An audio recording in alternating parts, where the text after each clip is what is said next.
Hello, everybody, and welcome back to DM Writer's Room. We took a couple weeks off. There were several scenarios that had to be dealt with amongst the three of us. So, all of that has been handled. We are back in action, and we're bringing it back to basics yet again. We are going to be building a dungeon, monster, and magic item, most likely magic item, Yes. in the next hour. So, we're going to be ripping through quick. We each came with a monster in mind that we will build everything else around. We didn't have to do that. I want to be clear. We just did. I've looked through our notes in the past. The design for this show is to give us options, where it's you can bring the monster, you can bring the dungeon concept, or you can bring the. It's almost always a magic item because everybody loves magic items. I looked back through my notes really quick. We have we have exclusively done 3 monsters. Not only have we mostly done it, we have never done one of the other 2. At least as far as the notes go, we've never touched it. We'll do a session where we are required to do. You can't do the monster. You gotta do a dungeon or a magic one item. or the other. Yep, we'll do that. My concept for that would just be like, what dungeon has a +3 sword in it? Like, what does that dungeon look like? Yeah, right. All right, so for those of you who are unfamiliar, this is DM Writer's Room, where we demystify the DMing process by going through the sort of creative juices live, trying to give you a concept of what it looks like to sort of actually do these things. There's a bevy of Adventuring Academy style streams and shows where, it's sort of put on display. Where sort of put on display is, here are some tips. But what we have sort of grounded ourselves in a little bit more is like, here's what it's like to come up with the stuff, which can sometimes not be super fun. It is fun, but no one ever talks about it, right? It's always like, make sure to put a government in your town, and it's never, here's what it's like to spend 20 minutes deciding if there's a barrister or a sheriff or a reeve or a magistrate and what that means. So I'll start, and then we'll go around the horn here. I have to look at stream and not Discord. It'll be me, and then Spencer, and then Michael. Okay. I have what I have charmingly written down as elemental cat dog. Allow me to explain. You know how cat dog is a cat and a dog attached to the butt? The old And Nickelodeon show, right? They fucking hate each other. My concept is like a fire and ice elemental cat dog. And so, like, the damage that it would do would be from temperature differential.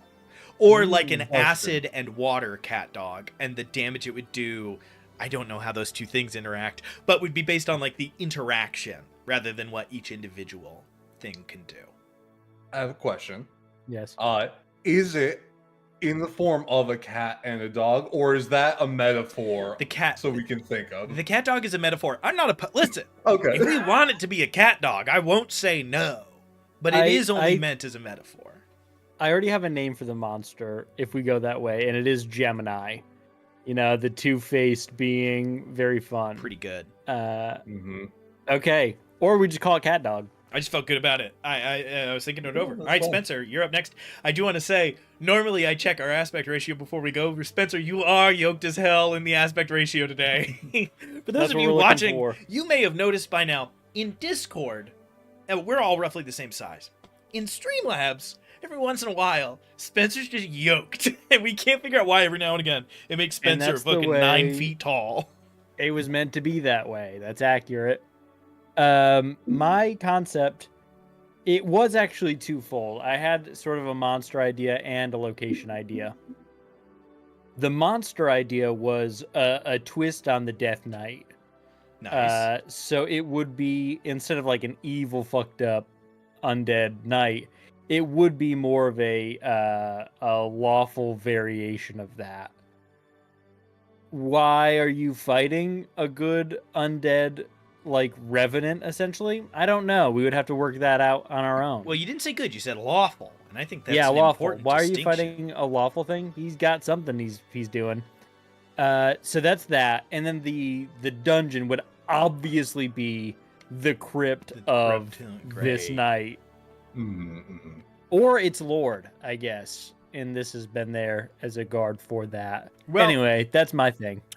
If they're a knight, they're a lesser noble, right? They would probably have some sort of impressive structure of their own. I will say, the first thought that comes to mind for me is this incredibly lawful bound knight that is from an archaic society with a different set of laws, who shows up, and there is just this like gap because there is something that at that time was considered very apocryphal is now okay. Could be kind of interesting. He's like, us, a witch, and just starts cutting wizards down in the street, and it's like, whoa, no. You don't get it. All right, Michael, you're up. All right, my idea, very metagamey. Oh no. The monster is animated dice, magically imbued, and based on what the gaggle of dice is rolled, different things happen. It could be reality bending, it could be magic, it could be anything. You know what's good about that is if you play with a board, which we don't, you don't even need to buy a mini. You just throw a pair of D6s on and there. And to the characters, they be massive dice. Yeah, exactly. Kind of gelatinous cube-esque. You come up with this now and not when we spent 3 weeks on the Tomb of Whimsy. Now we've got animated living dice, you son of a bitch. All right, so we've got Elemental Cat Dog. We have the Lawful Knight, as opposed to Death Knight. And we have Evil Animated Dice. We're gonna. What's the path? Let's ahead? roll because I hate voting on this stuff. See, I was gonna say throw mine out because I like both of yours more. If you want to throw yours out, we can roll a d20 and say. Yeah, voluntary abstention is always allowed. Yeah, 1 through 10 is one of us, 11 through 20 is the other. Here, let me I'm cool with that. Let me get out some dice as I murder anyone listening on YouTube. I'm so sorry. They just heard the worst noise ever. Fair enough. I will take low. You want low? So you want 1 through 10, and I'll take 11. Wait. 1 through 10. We do. I do this all the time for death saves. Yeah. All right. 3. Let's go. So it is the lawful. It is the lawful Death Knight. So where a Death Knight is sort of associated with necrotic and undead power, this thing is fueled exclusively by the mighty hammer of law. So I think number one, first and foremost, we need to sort of decide: is this a scion of the concept of law? Is this, the arbiter that is like this bound to justice figure? Or is this the knight of a kingdom and its laws, right? Is this being in communication with the divine concept of law as it is seen in D&D? Or is this somebody upholding the laws they upheld in life, even in death? I think this is a great chance for us to make our own version of a Revenant. So it can eventually be a class. I would call them Oathborn. It's something. Yeah, Oathborn. It's a person, a being that has held these strict ideals for so long, and in death wants to see them fulfilled forever.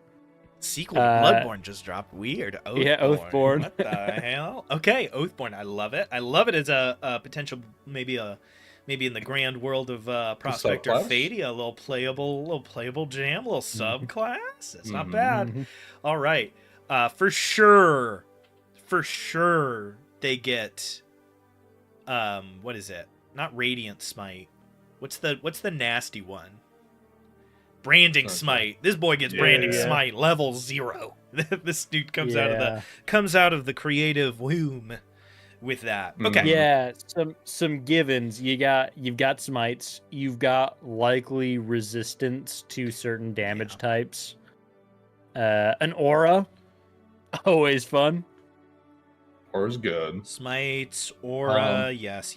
So we have the Oathborn, right? We're gonna frame it at first as an adversary. And then it sounds like we're either going to go magic item, or maybe we'll try to factor out a little bit. If the Oathborn is a playable, I guess we gave them a name in TTRP guy products because race is creepy. We called them something. I think they were origins or something like that. Yeah. Where it's like origins or ancestry, because or it was like Lophilum lineage. Empire or is an origin. lineage. So instead of saying like I'm an elf from Prospect, you would say I'm from this nation, and you sort of adopt some percentage of that. I think Oathborn would just be one of the like outside the box picks, right? Mm-hmm. Much like you can be not a returned. You can be a dead guy in Von Richten's Guide to Ravenloft, and it says pick your first thing and then replace it all with this. It would be like first choose, I'm from the Pylordian technocracy. Oathborn sort of overwrites everything else. So I love that. Oh, a tech Oathborn's a cool idea. It is. So we know they can do smites. We know they have an aura. We know they're in a dungeon. We know that dungeon is a tomb. It is the tomb of this Oathborn, of this Knight of the Old World. We shouldn't link it to our proprietary setting for no reason. So, what direction do we want to go in? Do we want to figure out how this monster works first and then build a dungeon around them? Do we want to divert our attention to this crypt/tomb? What are we feeling? Michael, what are you gonna say? The just a thought that was kind of popping in my head. I don't remember the name of the spell. It's where you have like, I think there's a spell for it. Where you have like an extra weapon that's kind of hovered around you. Spiritual weapon. Attack. Spiritual weapon, yes. I think it'd be cool if it could have that. Just devastating. One of the best abilities. One of the best. It's so cool. And if it could almost act as an extra enemy in ways. Mm-hmm.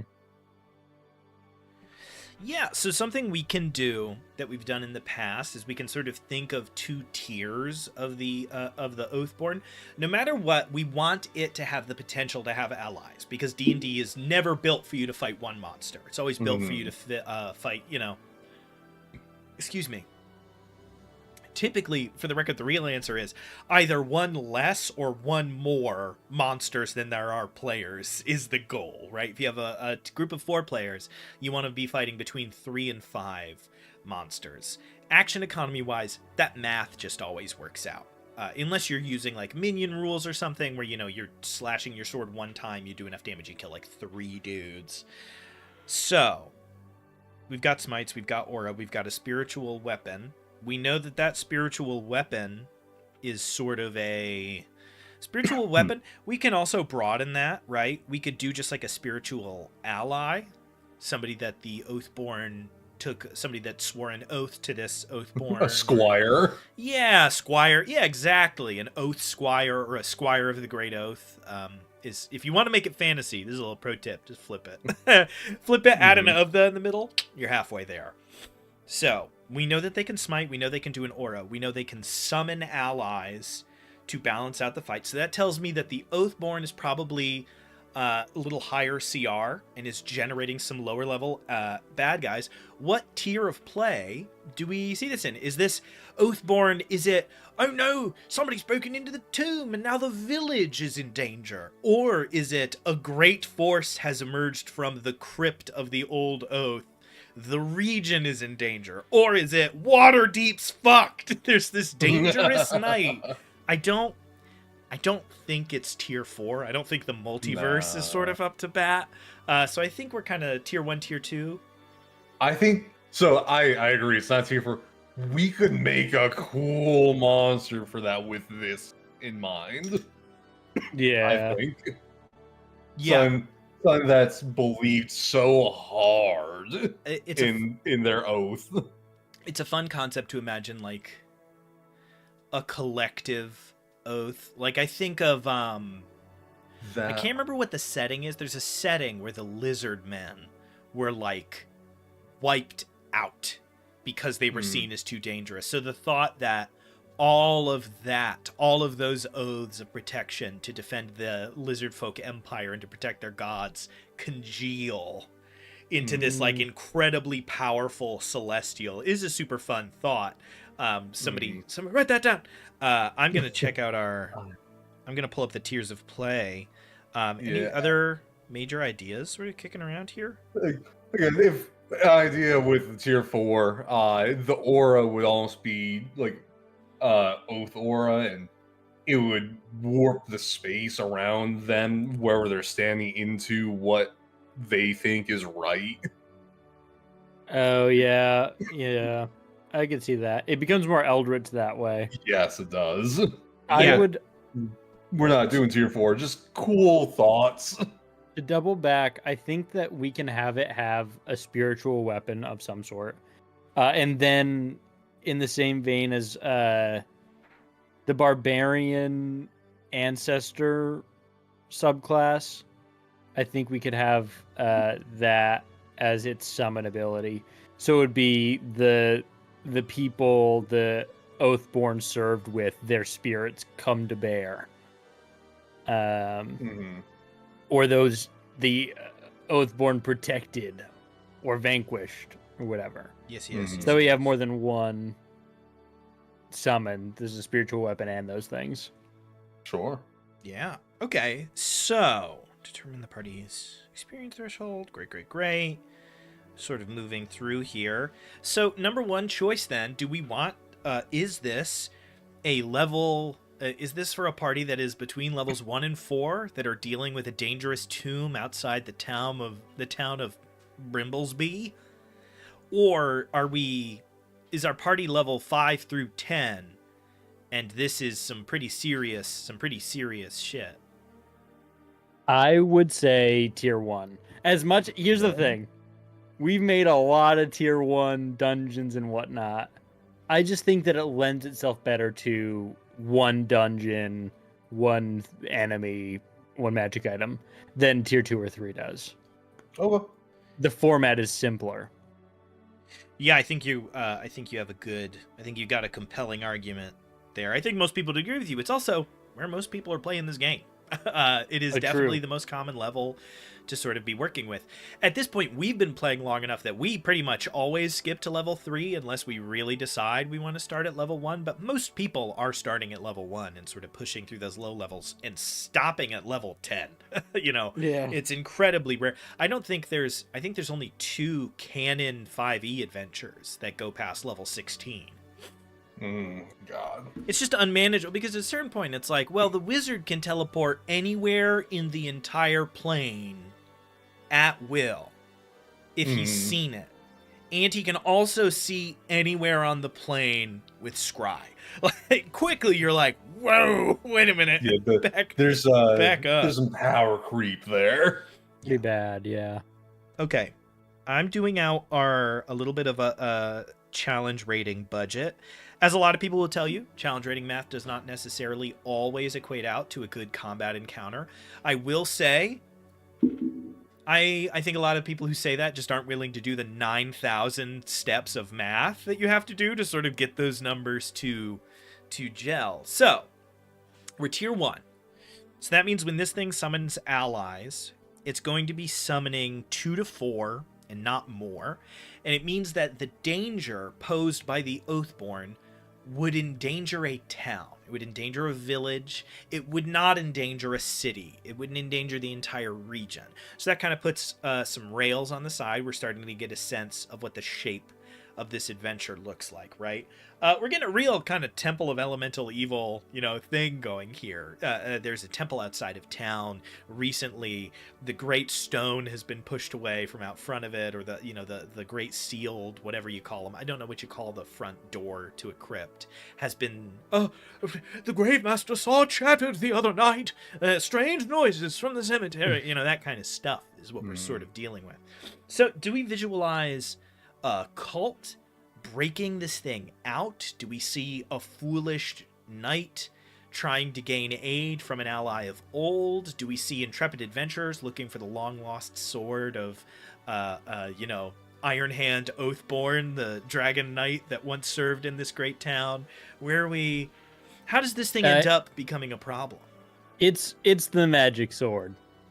A group of roguish adventurers busted into this ancient crypt where the Oathborn had sworn himself to stay in position forever. Several hundred years have passed. They bust in. The Oathborn has lost its mind. because it's been locked up with no outside contact for hundreds of years and is now a threat to the town. Interesting. With its summons. Has it lost its mind?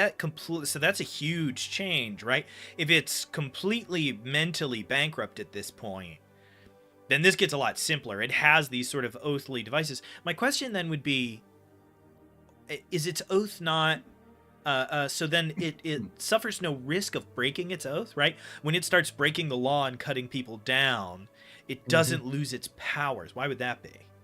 It would just have to do with what the oath was, right? If the Oathborn's oath was, I'll maintain the sanctity of this crypt, or I'll maintain the morals of this town, it would say it would escape. It would then start wiping out the nearby areas to protect this area. It's not that it was a good person. The oath was way too specific. And now interesting. So like it's lost its mind now.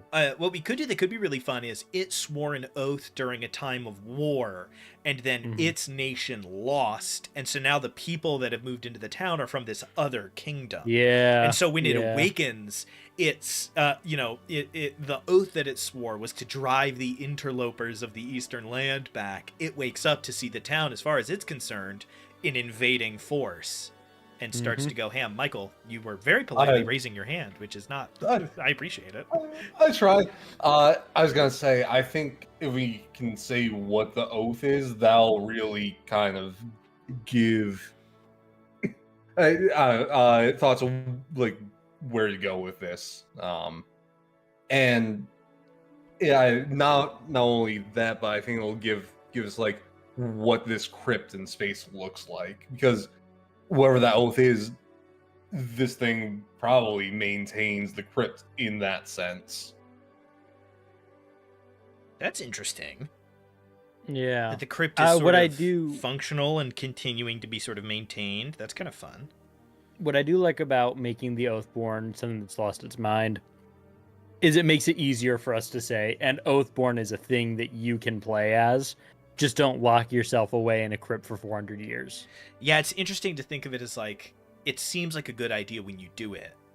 You just need to think about the next 5 steps, right? You're like, well, I'll protect the tomb because, you know, this is where the king is buried. And it's like, okay. What's Forever? the end of... Do you want to give a time limit on that? Like, that's going to get real weird if you sort of just hang out in the same basement for... you know, a couple millennia, man. You're probably going to get a little stir crazy. Listen, I'm guessing. I'm pretty sure you're going to get a little, you know, a couple of screws are going to fall loose. It's going to happen.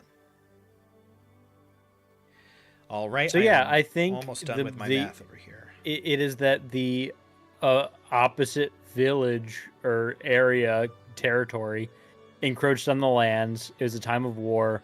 The Oathborn swore the oath to drive out the interlopers. Had gotten itself locked up in this crypt,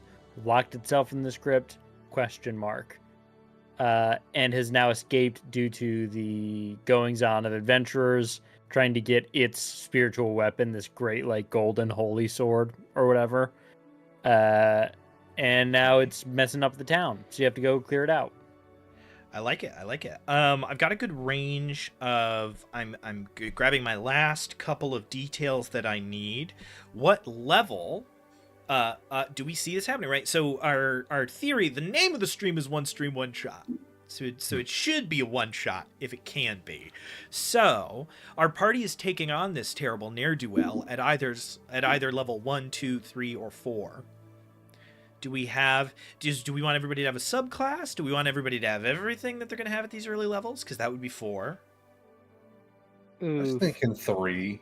3, yeah. I was going to say 4 at first, but I think that we don't have enough shit to throw into this dungeon. This is like a one-man army who has summons and abilities. It gets more iffy at level 4 than 3 to have that work. That's definitely very true. I'm just grabbing my last couple of little deets here, and then we can get started. So if we're working with level 3, that gives us a nice clean range here. So in terms of experience, Our combat encounters can be 600 to 900 effective experience, with a big chunk of that being taken up by the Oathborn, and then a little bit more being taken up by these summons. And so we can basically say, rather than it summoning them as an action during combat, at the start of combat, it summons these allies, like as a part of entering into initiative, right? That also means we need to sort of double those values, which is, we're getting into the real nitty gritty over here. So that means with that budget, that the actual fight with the actual dude puts probably it at CR2 and its allies at CR1 or 1/2, right? Because 2 would double up to 900, which is already pretty much our limit, and then we pepper in a little bit of extra, because you can pretty safely kick it up towards hard and maybe even, a little bit past. Because I would make him 2 spiritual weapon, or like awakened weapon, whatever we want to call it. I would make CR1, and then his spirit summons would be CR1/2. Him weapon, great. Branded weapon, tethered weapon. Ooh, tethered is fun.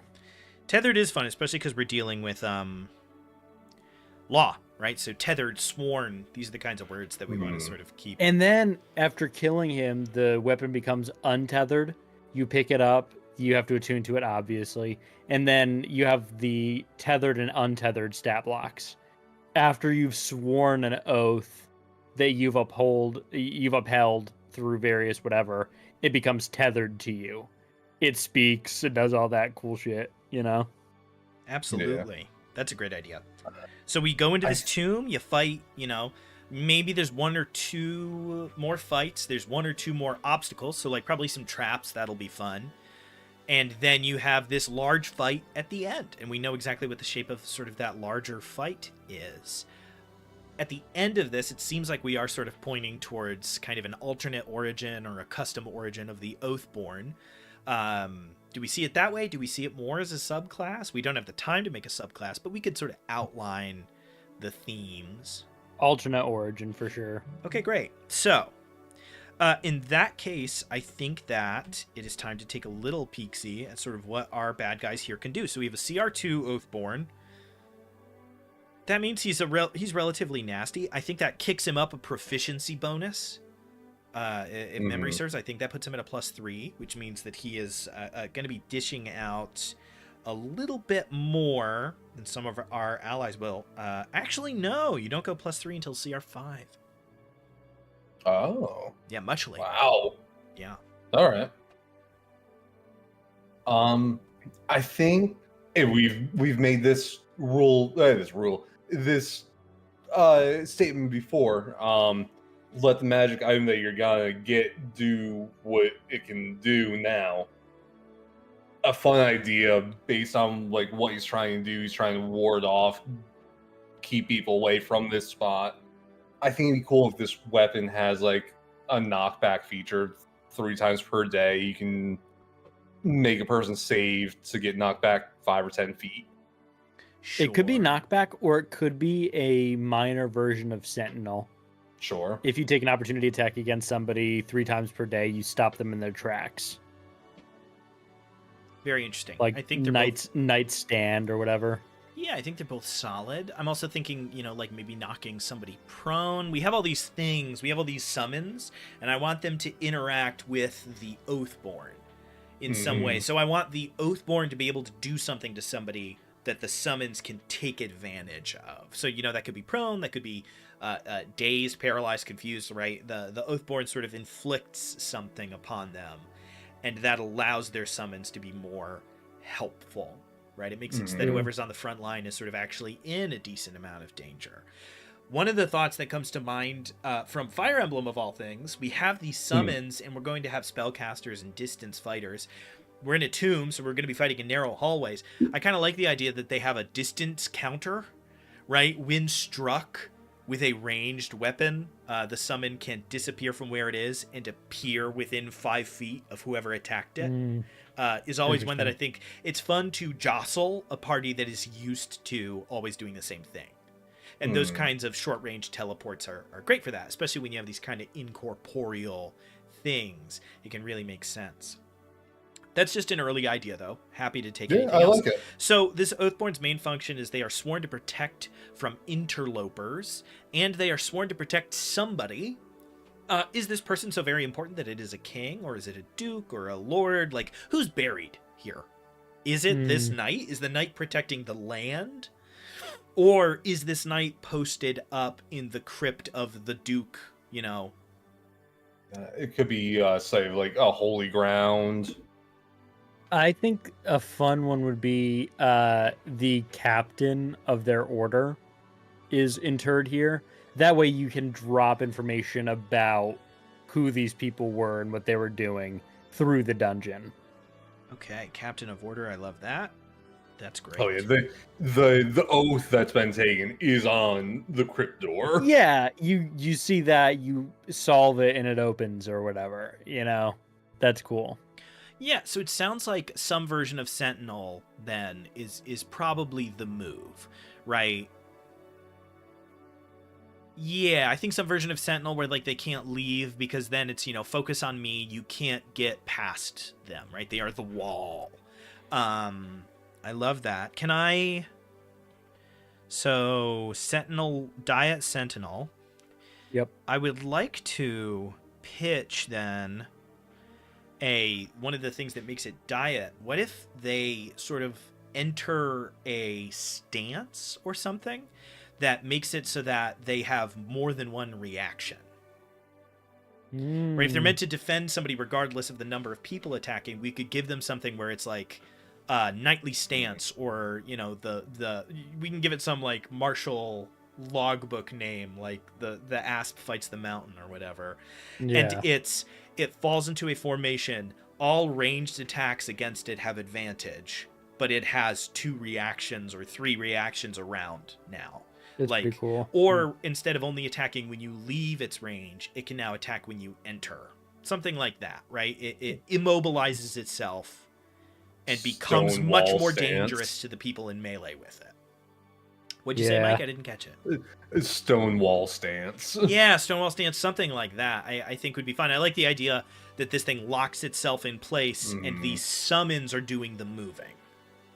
Yeah, that's fun. Sentinel Diet. And I can totally see this getting plugged into a different combat where it's sworn to like a lich, and the lich is the thing that it's stopping the frontliners from getting at. So yeah, exactly. Pretty sick. Creating a choke point. It also tells me that this thing doesn't have a sword. It doesn't have anything with a 5-foot reach. It has something with 10. Yeah, it's pole arm. Right, because that makes this immediately just so much more fun. It has this ability. It wants to lock you down. It wants to keep you from moving. So it wants to cover a nice wide area. And it sort of fills this picture in the minds of the players of, imagine when this was one of 20 of this order of knights who are positioned at 20-foot intervals and all go into this stance and nothing can get past them. All of a sudden, you know, you've got a quarter mile of map locked down. Is a very good sort of like mental picture. Okay. Super sick. I think that's solid. So what might happen then is, because we want it to have an aura, we can sort of make this one and the same, right? If you're within a certain distance of it, maybe, you know, you need to make a check before you can escape. Maybe some of the summons have advantage against you while you are compelled, right? While a creature's movement is 0, the axe of the Oathborn has advantage on any attacks against them, maybe something like that. I'm not sure exactly what that looks like. I could see that. I could even see it just being an aura of compelled duel. When you enter within the space, you have to attack it if you fail this, or you have disadvantage on attacking something else. Yeah, you have to like make maybe it's reverse sanctuary. You have to make a wisdom save, or you have to attack it. Yeah. Because compelled duel is charisma save, yep, or be called out. So sort of the inverse. Okay. All right. This isn't for this. I just want to say it because I'll forget otherwise. What are your thoughts on reverse AC? Need to roll low. to hit something. Roll under. It's fun once with a monster with under 50 HP. Okay, I was just thinking of that, and I've never seen it done. Yeah, I mean it's kind of an interesting way to mix things up at higher levels, right?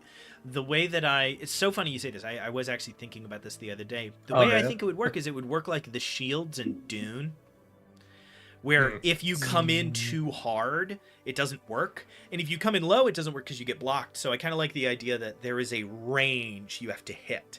Where it's not necessarily that you need to get a 1 through 5, because that's going to get hard to do at higher levels. Your only option is going to be to like put your weapons on the ground and start punching the bad guy. Instead, it's like you need to get between a 15 and a 20. Like you have this narrow window where you're swinging fast enough to hit it, but slow enough that whatever this arcane defense isn't just blasting you back every time. It's so funny you bring that up. I was just thinking about this. That's funny. Deeply funny. Not at all, because we have many characters in one of our other campaigns who are pretty consistently rolling 29s to hit fucking goblins. And I'm like, yeah, man. Yeah, for sure you hit them. Okay. So the Oathborn has this sentinel thing. They can get into this stance. They have an aura of some kind. And our first thought, it is some version of Compel Duel, something that is basically meant to heal the summons by preventing damage, right? So I like all that. We have definitely a controller, right? Somebody who locks people down, gets them stuck where they are.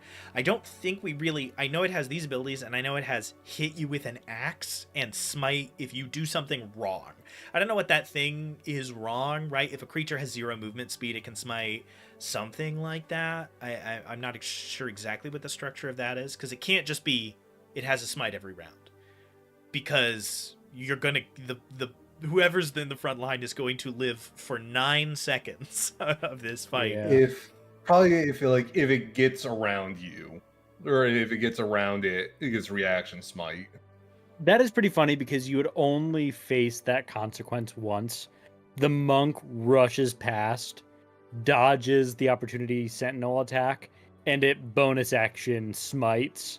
So it does something, even though the monk is past range. What it could do is, in order to smite, it has to banish the summon of its weapon.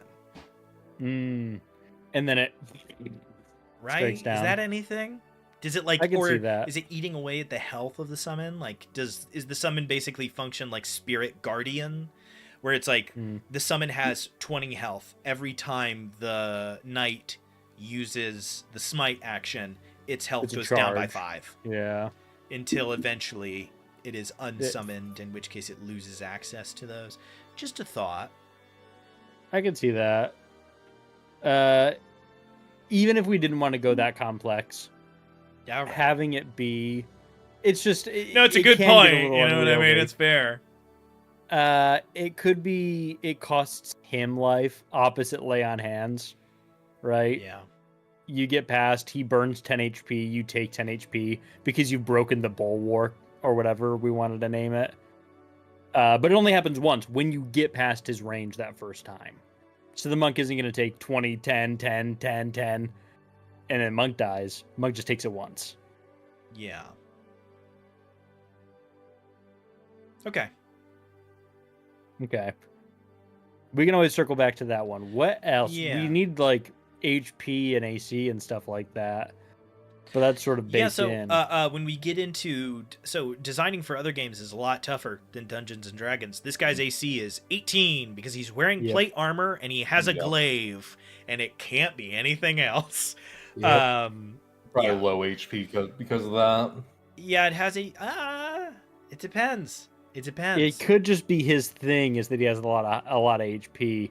And he doesn't do as much damage. At level 3, AC 18 is not a sort of insurmountable climb. As far as the HP thing goes, Mike, there's certainly a world where you are correct. It's just, I can tell you just from D&D's monster design, that they just kind of give monsters whatever they want to give them. Yeah, they just they throw a hand into a hat and pull out a number. I from trying to figure out the way that they do HP, I can tell you right now, they pick the number they want and then they go backwards to set the dice and the con to be what they need it to be for that to be successful.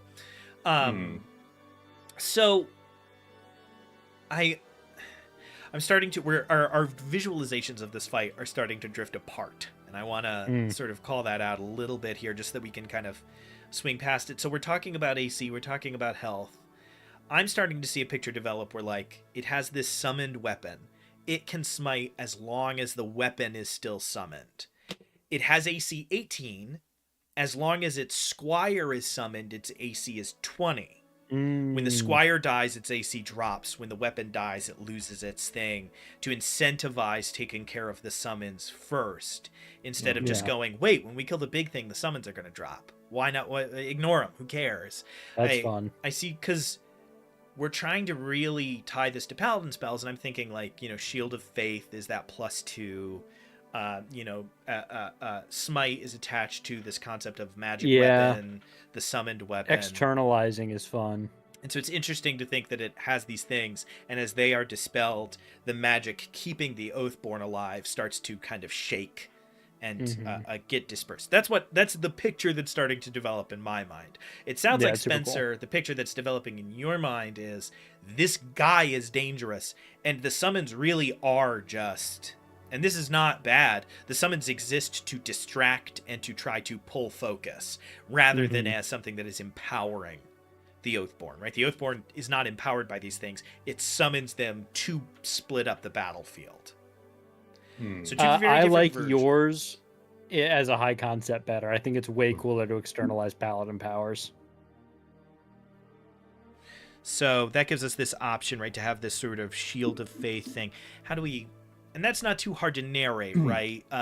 You go to swing, you see a, like, little pulse of energy that surrounds him and the squire at the same time. A little blast of light goes off of them, and you're starting to get a sense that they are connected. And likewise, the smite. Another thing that we can do to make the smite, I mean, we can first of all just let it have, 3 smites a day, and then, a DM's got to be clever. They can't just burn them all immediately.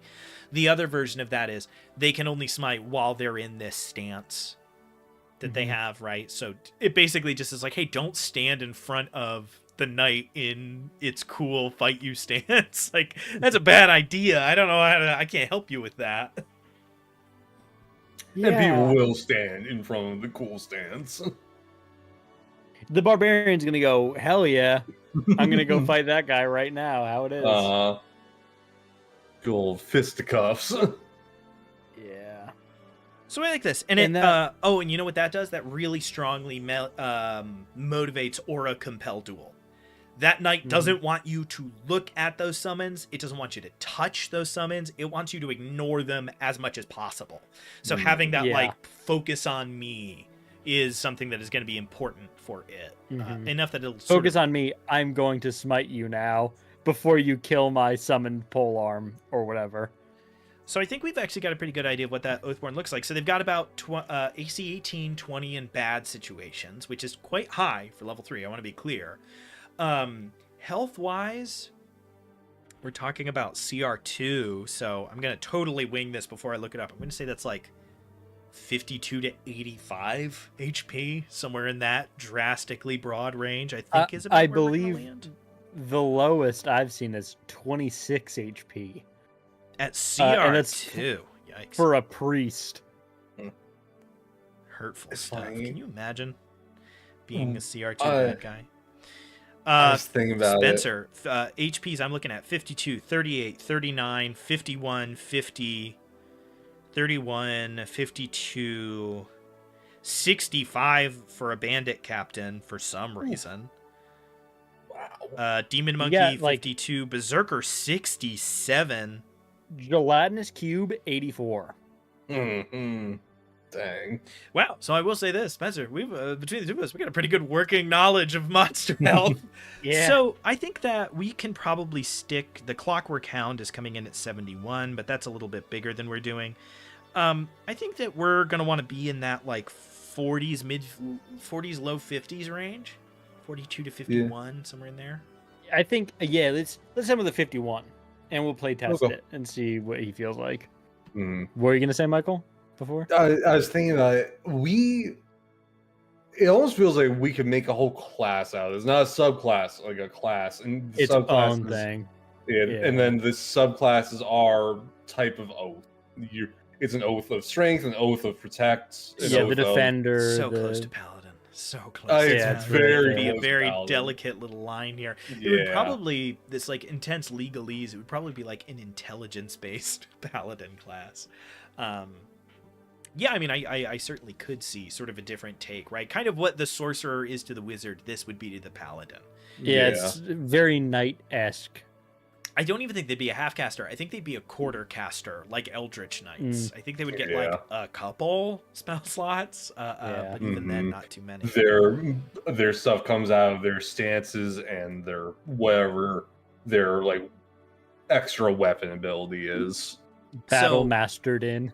So we have the bonus action from the stance, right? It's got to use a bonus action to go into that stance. I love that. The aura compel duel, I think, is probably an action, right? Or maybe a bonus action once it's already in its stance. It can do that. Action, we have just hit, and I don't think this thing's going to be doing a lot of other actions other than hit. Maybe it can heal those summons once. Like maybe it's got a little pool of like 10 HP to distribute out, but I don't think we want to give it much more than that. No. Especially because it's kind of mainly a controller, right? It's mainly sort of trying to lock people down and put them in that unfortunate situation. I would like maybe one more action or one more bonus action for this bad boy, because we know that its reactions are huge and important, right? Its reactions are going to be where it's going to dish out this sentinel effect. So if I could get an action out of it, that'd be great. Or bonus action. It is unfortunate that we don't have any ranged attacks for him, but not everything needs a ranged attack. He's got summons that are going to be able to do that. I could see something like enhanced shove, right? You push a creature back 10 feet and knock it prone. Wow. Or 15 feet and knock it prone, something like that. So if you've got two people on you, he wants to focus one, he knocks the barbarian back and goes after the fighter. Yeah. Or thinking of that for like a bonus action. I think that would just be one of its actions. Right? What I think it would be is, I think that it has multi-attack, it takes 2 attacks, or attack and then improved shove. And it's this propulsion attack that launches somebody 10 feet back, and then they fall. So it's strength save. On a success, you move 5 feet back. On a failure, you move 10 feet back and are knocked prone. Exactly. Flavor-wise, it's with the butt of his glaive. It's 10 feet. Oh, yeah. He just... and throws you all the way back to the end. Sick. Okay, we got 12 minutes on the clock, and that's that pretty much dealt with. As far as our CR1 weapon, smite weapon goes, I mean, we don't really want it to have too much. It's CR1. It's kind of less of a bad guy. I know right now it can hit, and it can move. I'd like to stick a bonus action that it's going to do every round, or an alternate action that maybe it can do like once on this bad boy, but I don't want to overcomplicate it because we're going to have so many moving parts in this fight. So let's like one more thing that when you visualize this spiritual glaive or spiritual spear, what does it do?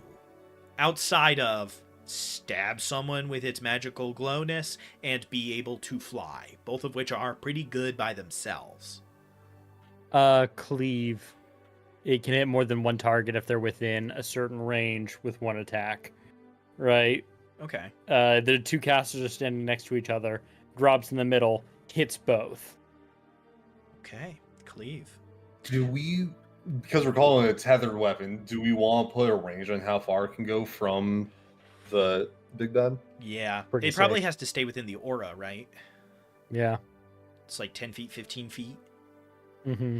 Then the squire would be the thing that's further away, casting spells, doing whatever. What that does, that you have painted a very deadly thing that can happen in this fight, which is like the ultimate negative, which is the Oathborn stands in one position. 2 enemies, a fighter and the monk, are right in front of it. They try to run or whatever. It's in combat with them. They are kind of locked down. The weapon pulls in behind them and can take that cleave attack and is consistently damaging both of them while they are also getting attacked. Quickly, people can be like, we gotta get the fuck out of here. Blendered. Yeah. What it also does is, again, hyper motivates them to attack the weapon. Yeah. Which is great. We want them to, right? We don't want to kill the players. We want them to solve the puzzle and feel smart for having solved it. And then CR 1/2 is our squire, our little fella. He's plinking fools with arrows. Let's be so clear about what he's doing. He's our ranged option. I'll get him! Do we want to give him a heal? It would be so fucking annoying doing this fight. He's going plink, plink, plink. Sire! Heals for 15 and runs back. So it has, I mean, we can give it plink, we can give it move, and the problem is the abilities that are left to give it are all deeply annoying, right? Is it a bonus action 1d4 plus 4? That's annoying, but you know, whatever. It's like a consistent heal. The most annoying is a reaction, reaction. No!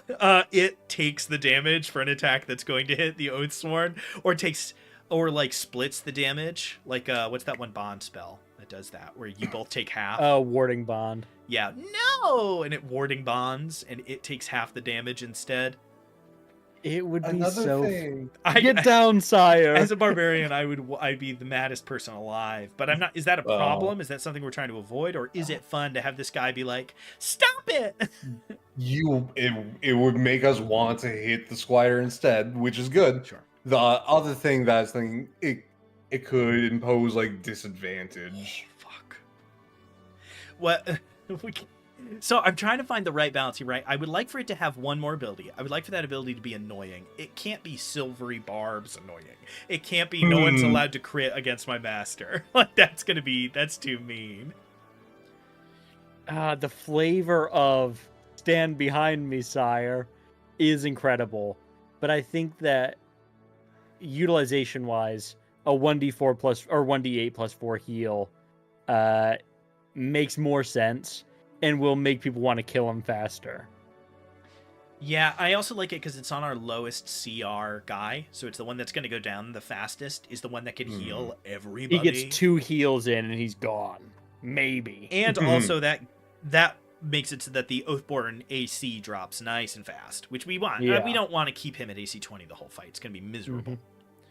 Okay. I can't believe we're giving him a heal. They're going to be like, get that son of a bitch. The first time you watch the armor stitch together, they're going to be like, stop doing everything else you're doing. You see a ghostly figure of that squire standing beside him, stitching his clothes. Stop it! Yeah, exactly. Kill him. Yeah, is this a zombie? Is this like a skeleton wearing armor, or is this a dude? Or gal?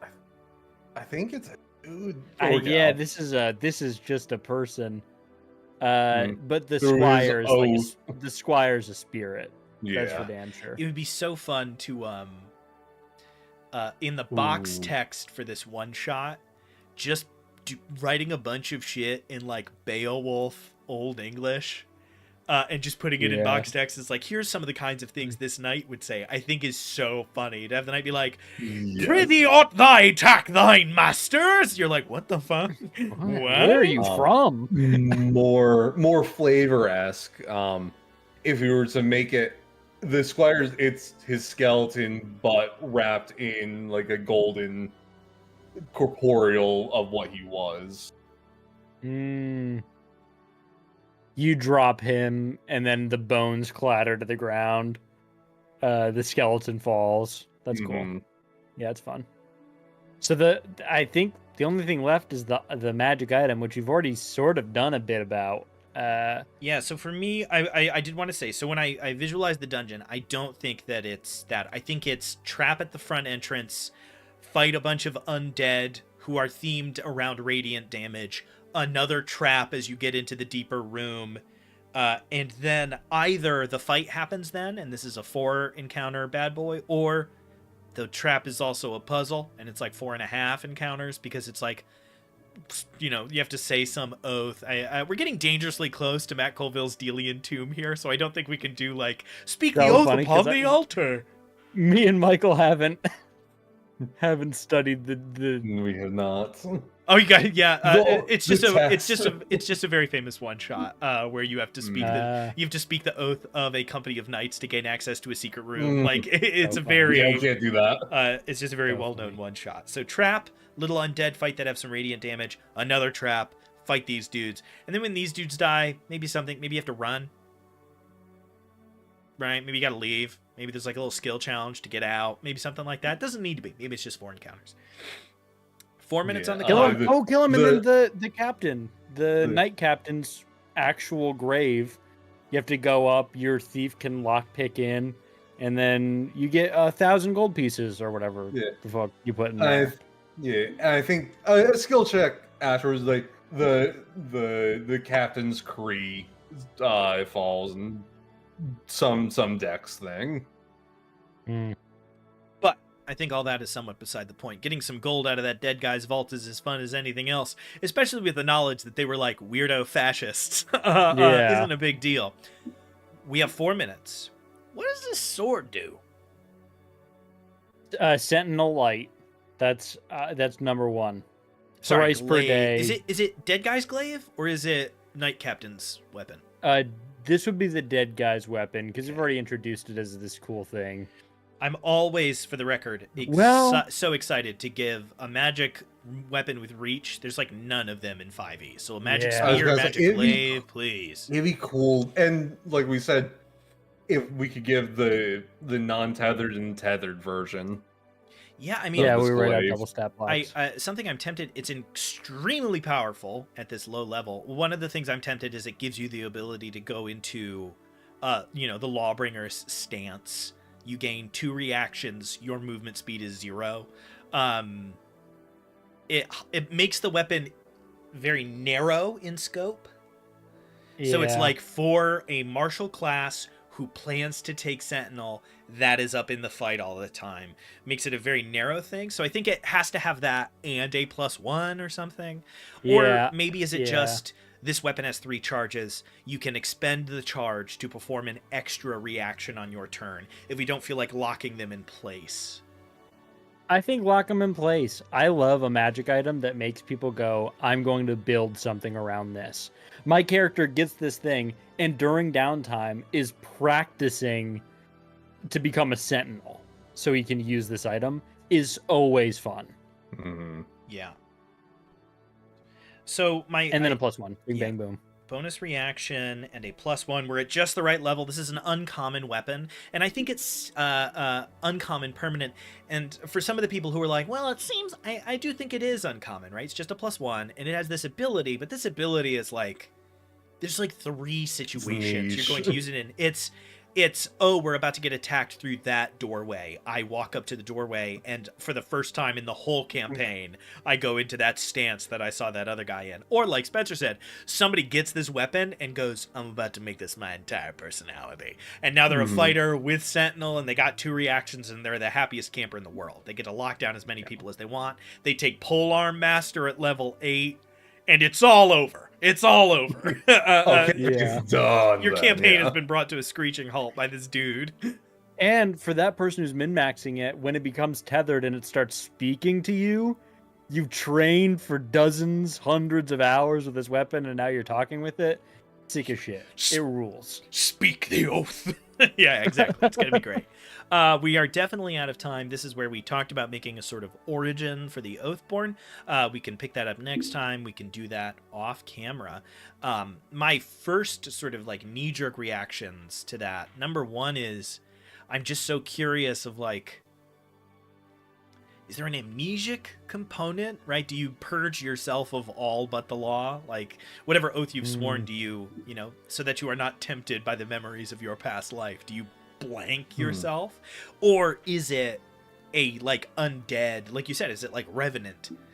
In your past life, you swore a great oath that you can now not escape. You are either joyful or sorry of that fact, but it's too late now. Now you're this undead that probably, I'm immediately like, you're an undead, you don't need to sleep. You probably don't ping as undead. You might ping as celestial if somebody starts to like cast stuff to see what your deal is. I'm starting to see a pattern, but alas, It is 8 p.m. We totally nailed this in an hour 20. Yeah. We really, this is flushed out. You could get this thing up and running in about 10 minutes. I think that's our time, and a pretty good slice of the GMing process, right? If you had a game and you had an hour to come up with some stuff, that's a pretty cool. That's a pretty cool tomb and a couple of abilities to kick around. All right, everybody. Thank you for tuning in to DM Writers Room. You can catch this stream 6:30 p.m. to 8 p.m. Eastern Standard Time, same day as today, which is Tuesdays. Besides that, you can follow us on TikTok. You can subscribe on YouTube, and you'll be able to catch our other stream, which is The Party Makes Things Worse, a 5e actual play set in the world of Theros. So if you're looking for some Greek-inspired shenanigans, that's where it's at. 7:30 p.m. to 10 p.m. Eastern Standard Time on Thursdays. So like the videos, subscribe, follow, share them with a friend, etc., etc., etc. And we'll catch you on the next one in a couple days. And keep your eyes peeled. If you feel like you're coming in too late to Theros, one, shame on you. Watch all the back episodes and then watch the new one.